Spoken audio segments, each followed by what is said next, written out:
하나님 말씀은 사도행전 28장 1절부터 10절까지 말씀 주시겠습니다. 신약성경 236쪽인데요. 앞에를 보셔도 좋을 것 같습니다. 사도행전 28장 1절부터 10절까지 말씀 제가 공독하겠습니다. 우리가 구조된 후에 한즉 그 성은 멜리데라 하더라. 비가 오고 날이 차매 원주민들이 우리에게 특별한 동정을 하여 불을 피워 우리를 다 영접하더라. 바울이 나무 한 묶음을 거두어 불에 넣으니 뜨거움으로 말미암아 독사가 나와 그 손을 물고 있는지라. 원주민들이 이 짐승들이 그 손에 매달려 있음을 보고 서로 말하되 진실로 이 사람은 살인한 자로다. 바다에서는 구주를 받았으나 공의가 그를 살지 못하게 함이로다 하더니 바울이 그 짐승을 불에 떨어버리매 조금도 상함이 없더라. 그들은 그가 붙든지 혹은 갑자기 쓰러져 죽을 줄로 기다렸다가 오래 기다려도 대개 아무 이상이 없음을 보고 돌이켜 생각하여 말하되 그를 신이라 하더라.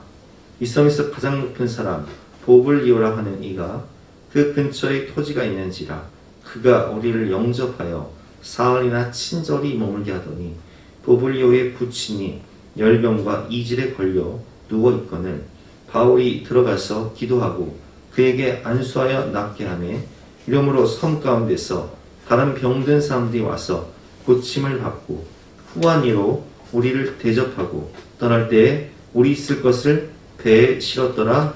아멘. 오늘도 우리 멜데 섬에 대해서 배울 텐데요. 영상을 함께 시청하시고 말씀을 듣도록 하겠습니다. 오늘은 어디로 가게 되나요? 몰타 내에 네. 우선 이제 우리가 이 몰타 하지만은 이제 성경의 멜리데, 그렇죠, 멜리데. 사도 바울이 이스라엘의 가이사랴를 떠나서 로마로 가던 중에 글에 대해서 풍랑을 만나 네. 열 나흘 만에 이제 도착한 섬이 이 멜리데죠. 멜리데. 이 멜리데 섬에 가장 높은 사람 보블리오를 만나게 되는데, 보블리오. 네. 그러니까 일종의 추장이나 뭐 족장 그렇죠. 그런 사람인 예. 건가요? 섬에서 가장 높은 사람. 이게 네. 이제 멜리데 섬. 네. 그래서 이제 고조 이렇게 해서 전체를 이제 멜리데라고 하는데, 네. 이 멜리데 섬의 가장 중심에 임디나라고 임디나. 하는 곳이 네. 바로 이 가장 높은 사람이 있던 성체입니다. 아, 그렇군요. 예. 그러니까 섬 절가 아주 중앙까지 들어가게 되는 거네요. 그렇죠. 사도 바울은 이제 이곳 사도 바울의 섬, 사도 바울의 만이라고 하는 곳에 이제 이 파손이 되면서 정박을 해서 네. 이 뱀에 물려도 죽지 않고 또 이 병든 사람을 고쳐주는 네. 것이 소문이 나면서 이제 이 임디나에 있던 보블리오가 초청을 합니다. 그곳에서 네. 어떤 일이 있었는지 네. 현장을 한번 궁금하네요. 봅니다. 근데 보블리오라고 설명을 해주셨는데 혹시 네. 그 보블리오가 그러면 성경에도 나오나요? 그렇죠. 네. 이 사도행전 28장 네. 이 7절에 보면 네. 이제 뭐 이렇게 해서 7절에 보면 이 섬에서 가장 높은 사람 보블리오라 하는 이가 그 근처에 토지가 있는지라 그가 우리를 영접하여 사흘이나 네. 친절히 머물게 하더라. 네. 네, 하더니 이렇게 바로 이곳이 지금 저희가 가볼 임디나라는 곳인데 2000년 전에 네. 이제 사도 바울이 초청을 받아서 갔던 그곳에 네. 또 드론을 통해서 쫙 이렇게 풍경을 보면서 네. 사도 바울의 그 현장으로 네. 안내를 하겠습니다. 알겠습니다. 지금 바로 들어가 보겠습니다. 화면으로 만나보시죠. 예, 요것이 이제 보블리오의 집터 네. 위에 세워진 사도 바울 기념교회입니다. 굉장히 화려하네요. 예, 아마 이 전체 멜리데 섬에서 가장 규모 있는 규모도 교회. 크고. 그렇죠. 네. 바울이 이제 전도해서 네. 일대 이제 대주교가 된 거죠. 그런 그렇군요. 역사의 시작이기 때문에 네. 오늘날 큰 교회가 세워져 있는데 그 안에 네. 한 성을 들어가야 됩니다. 네. 우리나라의 올드 시티, 그러니까 이 보블리오가 살았다면 이 성 안에 최고의 높은 사람으로 살았고 예. 이 보블리오의 집터 위에 네. 사도 바울의 기념교회가 세워져 있습니다. 보블리오의 직접 위에 지금 그렇죠. 이곳이 그러니까 이 사도 바울이 이제 파선되면서 도착을 했지만 네.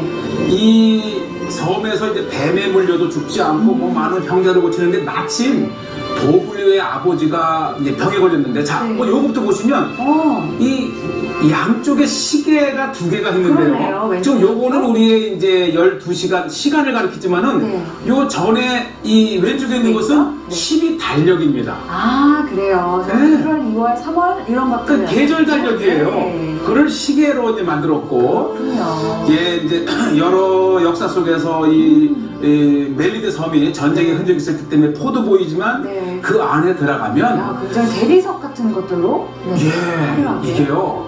이 교회에 들어가면 이 천장에서부터 아주 굉장히 웅장하고 아주 화려한 성화 네. 그리고 조각 심지어는 이 바닥에까지도요. 네. 이 말타의 역사를 말해주는 아. 이 인물들을 소개하고 네.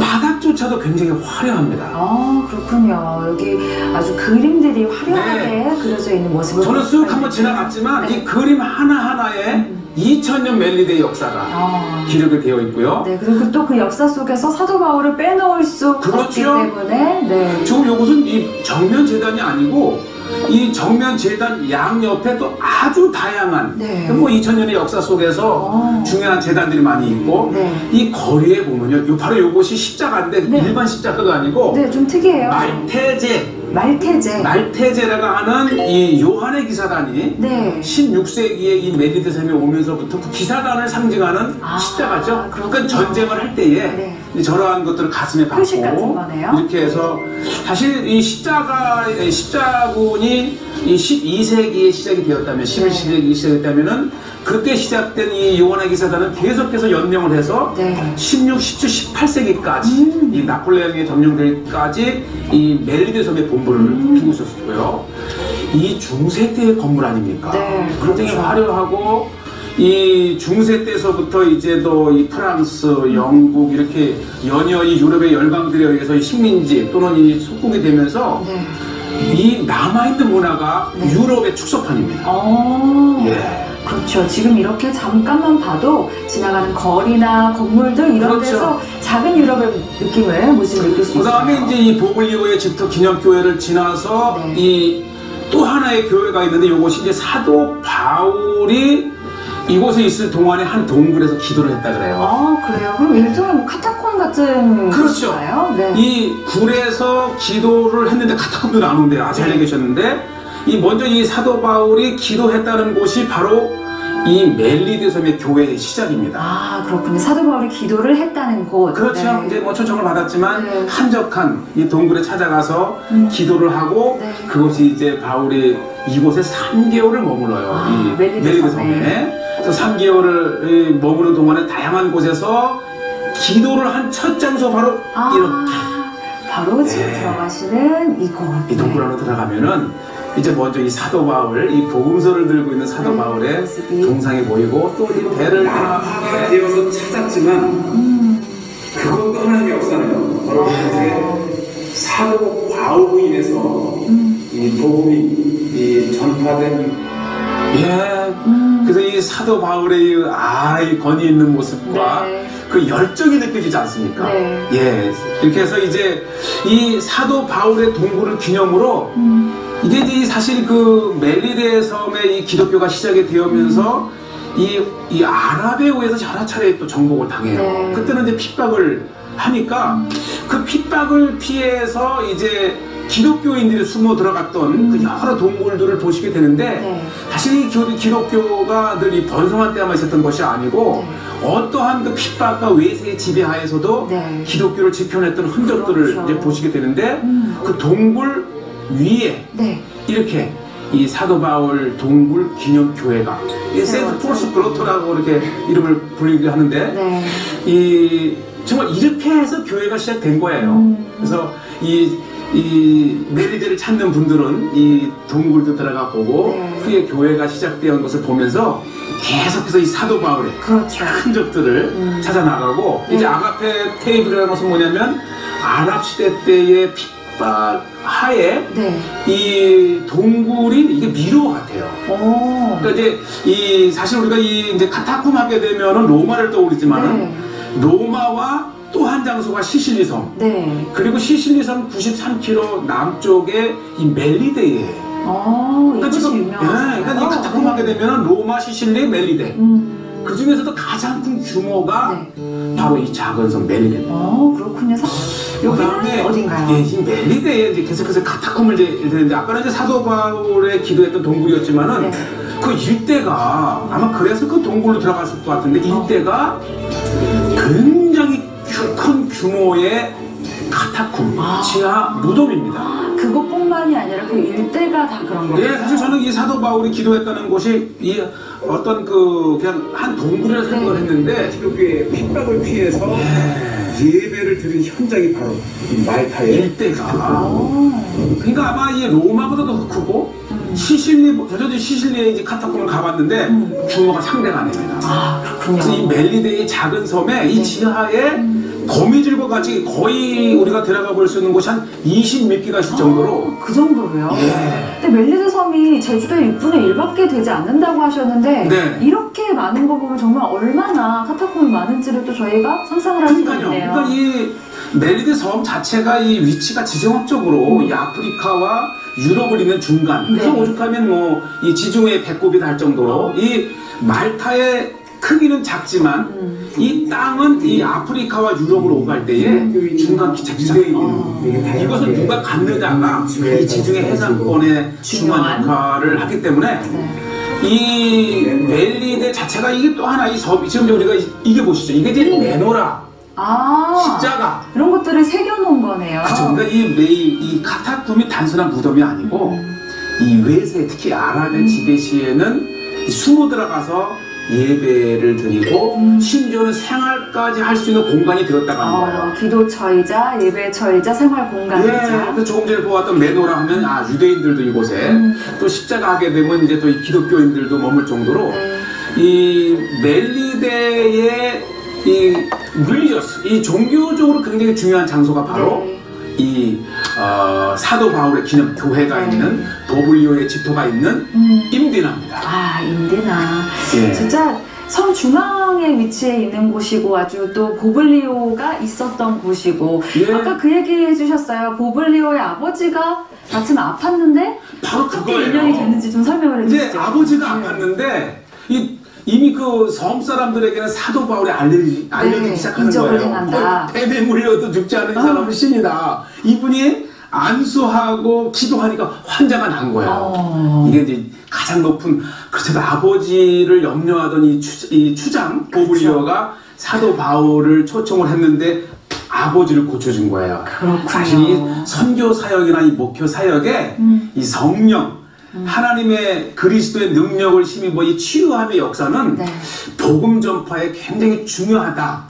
라는 것을 깨달은 것이 또 이 임디나. 멜리데 섬이기도 합니다. 임디나.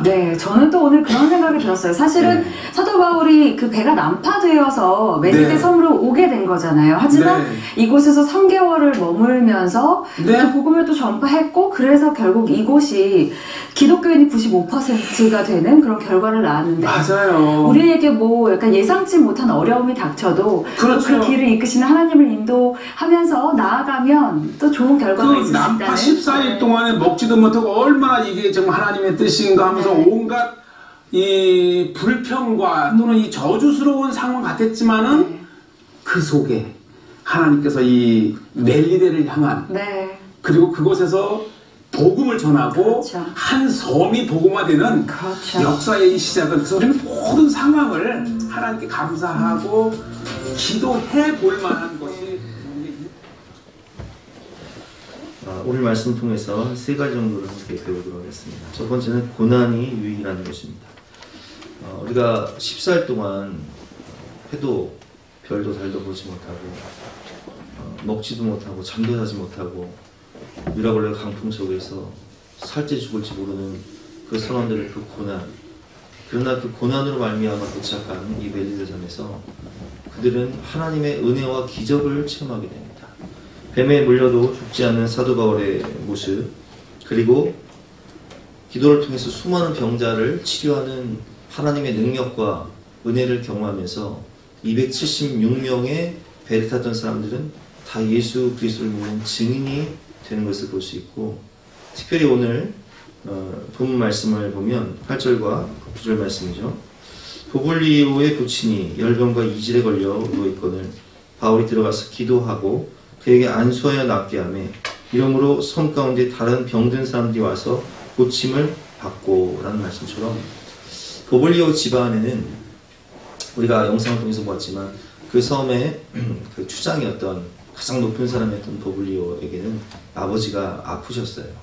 그래서 이 근심이 있었는데 보블리오의 부친이 열병과 이질에 걸려 누워있거늘 바울이 들어가서 기도하고 그에게 안수하여 낫게 합니다. 그뿐만 아니라 9절 말씀에 이러므로 섬 가운데 다른 병든 사람들이 와서 고침을 받게 되었다라는 말씀처럼 바울의 기도를 통하여서 수많은 사람들이 고침을 받게 되고, 보블리오는 예수를 믿게 되어 우리가 영상을 통해서 보았지만 그 섬의 일대 목회자가 됩니다. 주교가 돼요. 그리고 이 멜리데 섬은 지금도 예수를 믿는 사람들이 98%입니다. 영상에서는 95%가 나오는데 제가 조사해본 그 98%입니다. 이 기적을 통해서 섬 전체가 98%가 다 예수를 믿는 그런 은혜를 체험하게 됩니다. 우리가 가족 전도를 위해서, 또 친구들 전도를 위해서, 혹은 전도 대상자를 위해서 정말 수년 혹은 수십 년을 놓고 기도하는 분들이 계십니다. 그런데 그 전도가 쉽지 않아요. 인간적인 방법으로는 잘 되지가 않아요. 하지만 그 우리가 전도를 위해서 간절히 기도할 때 하나님이 그 영혼들을 구원하시기 위해서 때로는 고난을 주신다는 거예요. 오늘 보블리오가 아버지가 아프지 않았다면 사도 바울을 초청할 일이 없었어요. 그리고 276명의 사람들이 그 유라굴레 광풍을 만나지 않았다면 아마도 예수를 영접하지 않았을 거예요. 오늘 보면 시편 119편 67절과 71절 말씀이죠. 고난당하기 전에는 내가 그릇 행하였더니 이제는 주의 말씀을 지키나이다. 고난 당하는 것이 내게 유익이라. 이로 말미암아 내가 주의 율례들을 배우게 되었나이다. 아멘. 고난을 통해서 우리가 어떤 질병에 걸린다든지, 혹은 우리 가족이 정말 의학적으로 어려운 병에 걸린다든지, 아니면 내 인생에 유로글로의 광풍이 불어닥쳐 내 힘으로 어찌할 수 없는 그런 어려움을 만날 때 인간의 끝이 하나님의 시작이 됩니다. 아무리 내 힘으로 애써도 되지 않는 일들, 의학적으로 되지 않는 일들, 그래서 이 모든 인간적인 방법이 끝나버리고 더 이상 아무것도 할 수 없을 때, 그때 사람들은 하나님을 찾게 되는 거예요. 그리고 자기 자신을 돌아보게 되는 거예요. 그리고 회개하게 되는 거예요. 그리고 기도하게 되는 거예요.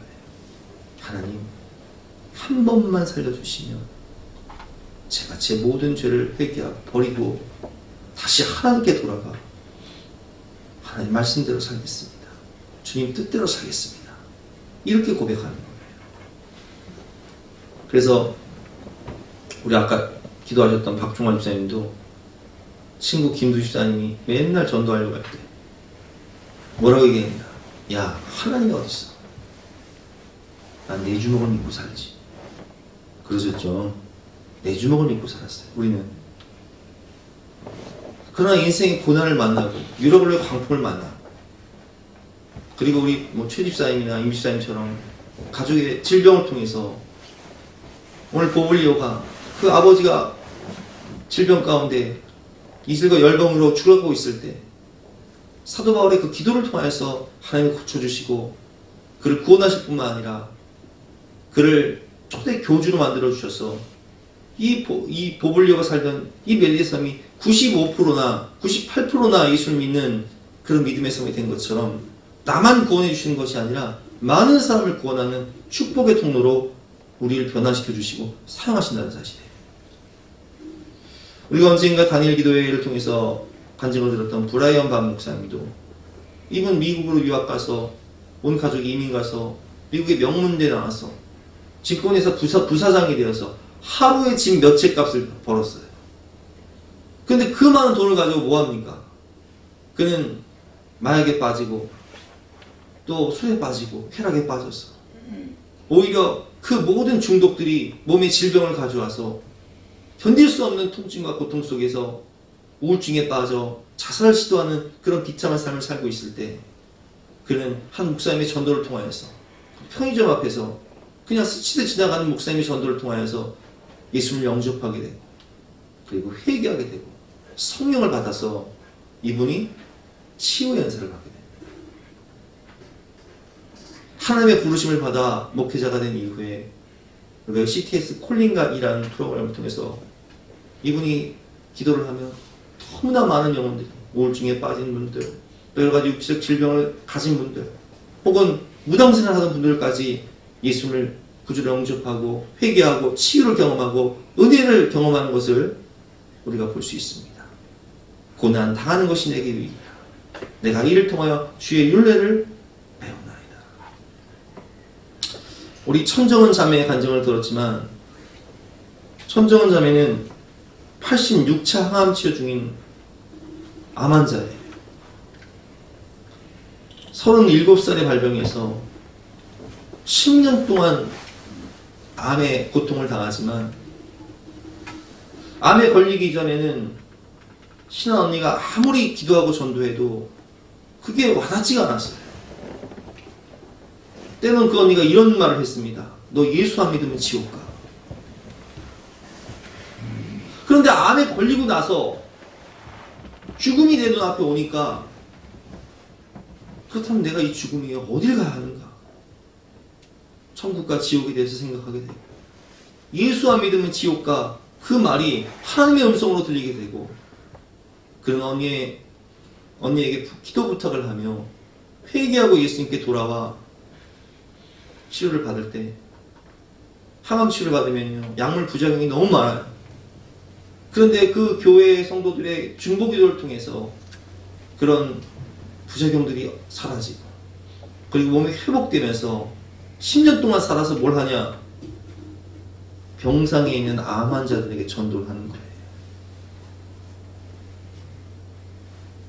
죽음을 코앞에 둔 암 환자들, 천국과 지옥에 대해서 심각하게 고민하고 있는 사람들에게 대해서 나도 지금 암 환자인데 10년째 투병을 하고 있는데 내가 만난 예수 그리스도, 사랑의 주님, 은혜의 주님, 구원의 주님을 소개하고 그 많은 암 환자들을 주님께 돌아오는 축복의 통로가 되는 것을 볼 수 있습니다. 여러분, 고난당하는 것이 내게 유익이라. 우리 인생을 돌아봤을 때 그 유라굴의 광풍이 없었다면, 그 사건, 그 질병, 그 고통이 아니었다면 나는 아마도 내가 여전히 왕이 되어서 죄 가운데 거하며 지옥의 문을 향해 달려가고 있었을 거예요. 그러나 하나님이 우리를 사랑하셔서 우리를 구원하시기 위해서 그 고난이라는 수단을 통해서, 고통과 질병이라는 수단을 통해서 우리를 부르시고 회개하게 하시고 성령 받게 하시고 치유하셔서 이제는 수많은 영혼들을 구원하는 축복의 통로로 우리를 사용하시는 그 주님의 은혜 얼마나 감사합니까? 그래서 우리가 영상 끝에서 목사님과 아나운서가 하는 대화, 잃어버릴 광풍이 온다고 해도, 인생의 질병과 고통이 온다고 해도 낙심하고 절망할 것이 아니라 고난 이후에 하나님이 주실 영광을 바라보며 믿음으로 기도하면 고난 당하는 것이 내게 유익이 되고 축복이 된다는 사실을 기억하시고 주님의 십자가를 바라보며 어떠한 상황 가운데 있다 할지라도 믿음으로 승리하시는 저와 여러분 되시기를 주님의 이름으로 축원합니다. 두 번째는 그 손은 어떤 손인가? 사도 바울의 손에 대해서 함께 배워봤으면 좋겠어요. 오늘 본문을 보면 바울의 손이 그 멜리데 섬에 도착해서 추우니까 불을 쬐기 위해서 장작더미를 가지고 와서 장작을 나르는데 그 장작더미 속에 뱀이 있었던 거예요. 그 뱀이 막 독 있는 뱀이 사도 바울의 손을 꽉 물어버리니까 사람들이 그 모습을 보면서 야, 이 사람은 정말 나쁜 사람이구나. 세상에 저희 14일 동안 유라굴로 강풍에서 살아난지 모르지만 얼마나 죄를 지었으면 뱀이 물었는데 죽게 되었구나. 그런데 웬일입니까? 바울이 그 뱀을요 그냥 그 불 가운데 떨어버리고 지켜보는데 죽지 않는 거예요. 사람들이 그 모습을 보면서 이야, 저 사람은 신이다. 어떻게 독사에 물렸는데 죽지 않나? 웬일입니까? 바울은 죽지 않았을 뿐만 아니라 그 손으로 안수를 하면 모든 병든 사람이 낫는 거예요. 공통점이 무엇입니까? 바울의 손이에요. 그럼 바울의 손은 어떤 손이었습니까? 사실 그가 예수를 만나기 전에는요, 그 손으로 예수 믿는 사람들을 가리키며 정죄하고 비판하고 그 손으로 돌을 쳐 예수 믿는 사람들을 잡아 죽였던 피가 가득했던 죄악의 손이었어요. 그런데 그가 사랑의 예수님, 우리를 위해 못 박히신 예수님의 손을 붙잡게 됩니다. 예수님의 손은 어떤 손입니까? 예수님은 그 손으로 우리를 구원하시기 위해 그 손으로 십자가에 친히 못 박히셨습니다. 우리를 위해 십자가에 못 박히신 구원의 손, 병자를 치유하신 은혜의 손, 주인을 일으켜 세우신 용서의 손, 자신을 부인하고 저주한 베드로에게 떡을 구워주신 사랑의 손, 오병이어의 기적을 베푸신 축복의 손, 하나님의 손이에요. 우리를 보호하시고 우리를 위로하시고 우리의 눈물을 닦아주시고 우리를 안아주시고 우리를 치료하시고 우리에게 모든 것을 공급하시고 세상을 창조하시고 다스리시는 권능의 손. 근데 그 손을 바울이 만지자 이제는 예수님의 손이 바울의 손이 되어버립니다. 그래서 바울은 이제는 변화된 예수님의 손으로 유라굴로의 강풍 속에서도 전심으로 주를 바라보는 기도의 손으로 변화되고 환난과 궁극 가운데 있는 형제들을 안심시키는 위로의 손이 되고 배고픔과 낙심 가운데 있는 사람들을 먹이는 축복의 손, 따뜻한 손이 되는 거예요.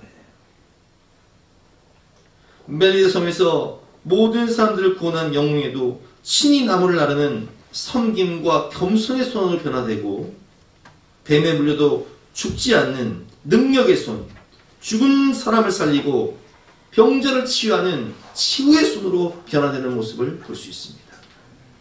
여러분, 그렇습니다. 주님은 주님의 손을 우리가 붙잡을 때 우리 손을 예수의 손으로 변화시켜 주시는 거예요. 어머니의 손이라는 글이 있습니다. 제가 잠깐 읽어보겠습니다. 초원의 사랑이라는 제목인데요. 내가 결혼 전 간호사로 일할 때의 일이다.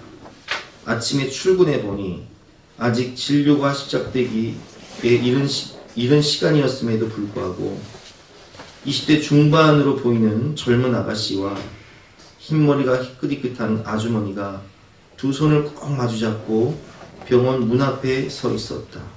아마도 모녀인 듯 했다. 문을 열고 들어가면서 아주머니, 아직 진료 시작되려면 좀 있어야 해요. 선생님도 아직 안 오셨고요. 내 말에 두 모녀가 기다리겠다는 표정으로 말없이 마주보았다. 업무 시작 준비를 하는 동안에도 두 모녀는 맞잡은 손을 놓지 않은 채 작은 소리로 얘기를 주고받기도 했다. 엄마가 딸의 손을 쓰다듬으면서 긴장된 그러나 따뜻한 미소를 보내며 위로하고 있었다. 잠시 후 원장 선생님이 오시고 나는 두 모녀를 진료실로 안내했다. 아주머니는 원장님께 떨리는 목소리로 말했다. 얘가 제 딸아이예요. 옛날에, 그러니까 초등학교 들어가기 전에 외가에 놀러 갔다가 농기구에 손을 다쳐서 왼손 손가락이 모두 잘렸어요. 다행히 네 손가락은 접합수술에 성공했지만 네 번째 손가락만은 그러질 못하네요. 다음 달에 우리 딸이 시집을 가게 됐는데 사위될 녀석 그래도 괜찮다고 하지만 그래도 어디 그러는가요? 이 못난 애니 보잘것없고 어린 마음에 상처 많이 줬지만 그래도 결혼 반지 끼워줄 손가락을 주고 싶은데 이 못난 애니 바람이에요. 그래서 말인데 늙고 못생긴 손이지만 제 손가락으로 접합수술이 가능한지. 그 순간 딸도 나도 그리고 원장 선생님도 아무 말을 할 수가 없었다. 원장 선생님은 흐르는 눈물을 닦을 생각도 못한 채 그럼요, 가능합니다. 예쁘게 수술할 수 있습니다. 말씀하셨다. 여러분, 어머니가 딸을 사랑하는 마음으로 자신의 손가락을 내어주듯이 주님은 우리를 사랑하는 마음으로 자신의 몸을, 자신의 생명을 내어주셨어요. 우리가 예수님의 손을 붙잡을 때 우리의 손은 예수님처럼 기도하는 손이 되고 예수님처럼 섬기는 손이 되고 예수님처럼 사랑의 손이 되고 예수님처럼 눈물을 닦아주는 손이 되고 예수님처럼 치유하는 손이 되고 예수님처럼 능력의 손, 사랑의 손으로 변화되는 것입니다. 마지막으로 정체성의 변화에 대해서 함께 배워보도록 하겠습니다. 저는 오늘 본 말씀을 묵상하면서 느낀 것이 이 멜리데 섬에 있었던 보블리오의 집안의 변화예요. 첫 번째는 보블리오 집안의 변화. 우리가 영상을 통해서 보았지만 보블리오는 어떤 사람이 되죠? 그 섬의 주장이었던 보블리오는 이제 목사님이 되어서 그 섬 사람들을 전도하기 시작합니다. 그래서 그 섬 자체가 변화되는데 보블리오 집안의 변화뿐만 아니라 이 멜리데 섬 자체가 우리가 영상을 통해서 보았지만 95%, 98%가 예수 믿는 사람이고 세계 최대의 카타콤이 어디 있다고요? 제주도의 6분의 1밖에 안 되는 이 멜리데 섬임에도 불구하고 카타콤이 20여 개 이상 있었어요. 이슬람의 핍박 가운데서도 그 성도들은 믿음을 잃지 않고 지하 그 카타콤으로 가서 숨어 예배 생활을 하면서 거기서 지내면서 믿음을 잃지 않았어요. 그 믿음은 순교사적인 믿음이었습니다. 저는 이 영상을 시청하면서 사실 가장 큰 카타콤은 로마에 있을 거라고 생각했는데 로마가 아니었어요. 바로 이 멜리데 섬이었어요. 그리고 지난 수요일날 우리가 영상을 통해서 또 보았지만 이슬람이 유럽으로 진격할 때 이 멜리데 섬에 있었던 성 요한의 기사단 700명의 사람들이 엘모 요스라는 곳에서 3만 명의 이슬람 대군과 전쟁을 합니다. 이슬람이 유럽을 진격하기 위해서 반드시 이곳을 거쳐가야 되는데 그 700명의 믿음의 요한의 기사단은 대부분 다 순교하면서 그 엘모 요스에서 3만 명의 대군과의 전쟁에서 승리하게 됩니다. 이것이 기독교의 유럽의 기독교를 문명을 지킬 수 있는 아주 중요한 결정적 전쟁이 되어버렸어요. 우리는 왜 도대체 나에게 이런 유럽의 강풍을 만나게 하십니까? 도대체 왜 이런 고난을 저에게 허락하십니까? 이해할 수 없고 해할 수 없지만 하나님은 1000년, 2000년을 내다보신 거예요. 이 멜리데 섬에 성도들이 믿음을 지키고 순교적인 믿음을 지키고 이 멜리데 섬에 있었던 성 요한의 기사단이 끝까지 그 믿음을 지키며 이슬람과의 결사항전을 할 때 유럽의 기독교를 지킬 수 있었던 거예요. 여러분, 우리는 지난 금요일 김충근 장로님의 간증을 통해서 우리 자신의 정체성이 무엇인지를 배웠습니다. 여러분, 우리는 하나님의 자녀입니다. 영접하는 자, 곧 그 이름을 믿는 자들에게는 하나님의 자녀가 되는 권세를 주셨습니다. 또한 자녀이면 상속자입니다. 우리는 하나님의 나라를 유업으로 이어받을 하나님의 상속자인 거예요. 그리고 우리는 하나님 나라의 대사입니다. 대리자예요. 곧 내가 작은 예수입니다. 또한 우리는 왕이요 제사장이라고 말씀을 배웠어요. 왕 같은 제사장이 아니라 왕이요 제사장. 그것이 우리의 정체성입니다. 그런데 하나님께서 우리를 하나님의 자녀로 부르시고 상속자로 부르시고 하나님의 대사로 부르시고 왕이요 제사장으로 부르신 이유는 나만 구원받기 위해서가 아니라 나를 구원하실 뿐만 아니라 나를 통해서 우리 가정과 우리 집안과 우리 지역과 우리 민족을 구원하기 위한 축복의 통로를 부으셨다는 거예요. 그래서 우리는 사랑하는 자가 되어야 되고, 그래서 우리는 민족을 섬기는 자가 되어야 되고, 우리는 나누는 사람들이 되어야 되고, 우리는 기도하는 사람들이 되어야 되고, 우리는 책임지는 사람이 되어야 하고, 우리는 우리 자신을 희생제물로 내어주는 사람이 되어야 한다라는 말씀을 들었습니다. 그렇습니다. 여러분, 바울 한 사람의 그 믿음과 기도를 통해서 이 멜리데섬 전체가 변화되고, 그것을 본받은 보블리오의 헌신과 기도를 통하여서 이 멜리데섬이 어떻게 변화되는지를 우리 보았어요. 그 성도들은 믿음을 지키고 순전한 믿음으로 카타콤에서 믿음의 유산을 자손들에게 물려주었고, 그들은 유럽의 기독교 문명을 지키는 순교적인 믿음으로 그 지역을 살리는, 그리고 전 세계를 살리는 축복의 통로가 되었다는 거예요. 우리 또한 그렇습니다. 하나님이 우리를 부르신 이유와 목적이 무엇입니까? 그저 나만 잘 살기 위해서가 아니라 하나님은 우리 민족을 사랑하시사 우리 민족을 구원하기 위해서, 우리 지역과 우리 집안을 구원하기 위해서 나를 부르셨다는 거예요. 나는 하나님의 자녀고 하나님의 상속자고 나는 하나님의 대사고 나는 왕이요 세상일 뿐만 아니라 나는 복의 근원이요 나는 축복의 통로라는 사실을 기억하시길 바랍니다. 여러분, 우리가 세상 일에 실패했다고 낙심하지 마세요. 절망하지 마세요. 유라굴레 광풍을 만났다고 주저하는 자 잊지 마세요. 여러 가지 질병과 고통 가운데 있다고 낙심하지 마세요. 주님이 그 일을 통해서 여러분들을 변화시키시고 만나주시고 또한 여러분들을 축복의 통로로 사용해 주실 것을 믿으시기 바랍니다. 네, 함께 찬양 드리면서 기도하는 시간 갖도록 하겠습니다.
아멘. 우리 다 같이 나와서 결단 찬송 288장을 함께 찬송하겠습니다.